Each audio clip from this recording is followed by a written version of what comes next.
मग ते 50 वर्ष अंदमानमध्येच राहिले? नाही ग, तुरुंगात खितपत पडण्यापेक्षा माझी खरी गरज माझ्या माणसांना आहे, भारत देशाला आहे, हे त्यांनी ओळखलं.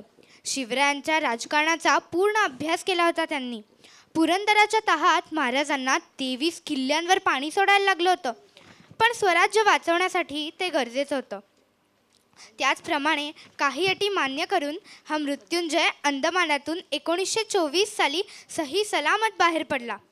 5 पावलं पुढे जाण्यासाठी कधी कधी 2 पावलं मागे यावी लागतात, हे कळण्याइतके आपले तात्याराव नक्कीच बुद्धिमान आणि मुत्सद्दी होते. सक्रिय राजकारणात भाग घ्यायचा नाही आणि रत्नागिरी शहरात स्थानबद्धतेत राहायचं, या जाचक अटी मान्य करून सावरकरांना ब्रिटिशांनी सोडलं होतं. पण प्रत्यक्ष स्वातंत्र्य लढ्यात भाग घेऊ शकत नसले तरी गप्प बसतील ते तात्याराव कुठले? आता रत्नागिरीत त्यांच्या समाजकारणानं वेग घेतला. तिथे त्यांचं नवं आयुष्य, नवं पर्व सुरू झालं. वीर सावरकरांनी लोकांची विचारशुद्धी तर केलीच, पण त्याला कृतीचंही बळ दिलं. हिंदूंची एकी, अस्पृश्यता निर्मूलन, अंधश्रद्धा निर्मूलन यावर त्यांनी भर दिला.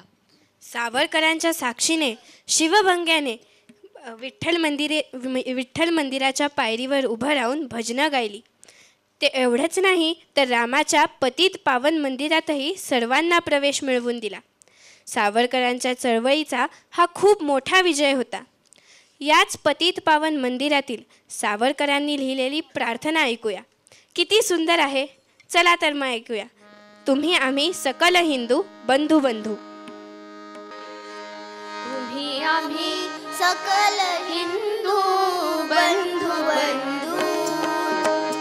तुम्ही आम्ही सकल हिंदू बंधू बंधू. तो महादेवजी पिता फुला चला तया बंधू. तुम्ही आम्ही सकल हिंदू बंधू बंधू.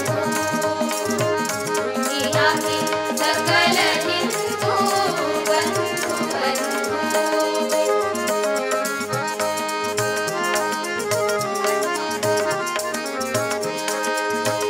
ब्राह्मण वार क्षत्रिय सांगतही झाला.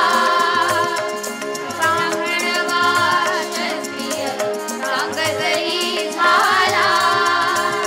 रचले ही रूपगा रंग दर्याला. रचले ही रूपगा रंग दर्याला. तो महारथवा माग सकलाला. तो महारथवा माग सकलाला.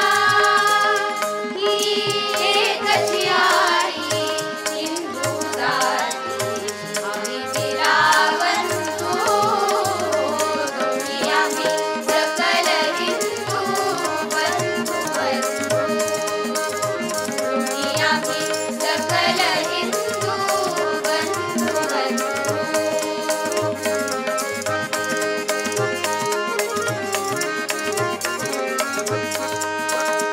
एकची देश हा आपुल्या प्रेमाचा.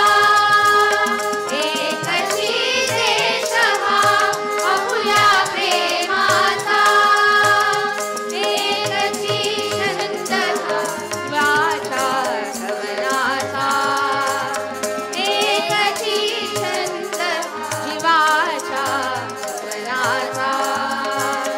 एकची धर्म हा आम्हा सकलाचा. एकची धर्म हा आम्हा सकलाचा. ही हिंदू जातीची गंगा आम्ही तिचे सकल